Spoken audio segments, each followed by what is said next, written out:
भौजी बोला कैसे जाई हो। आइल बाटे कोरोना ये भौजी बोला कैसे जाई हो।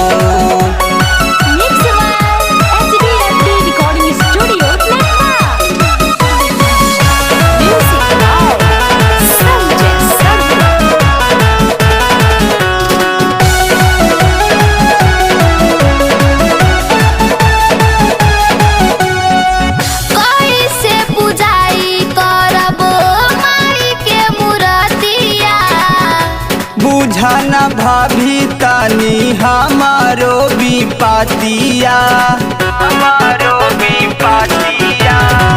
कैसे बुझाई करबो मारी के मुरतिया। बुझाना भाभी तानी हमारो विपतिया। झोला लेके जाई जल्दी मास्क लगाई हो।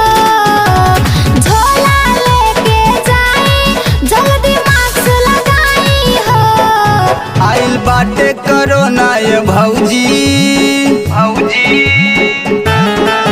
आइल बाटे कोरोना ये भौजी बोला कैसे जाई हो।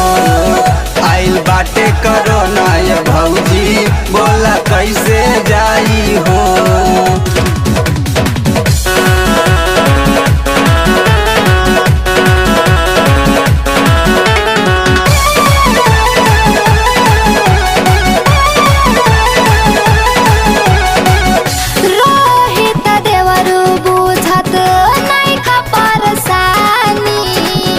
अब की बेरिया माफ करी मैया भवानी, मैया भवानी।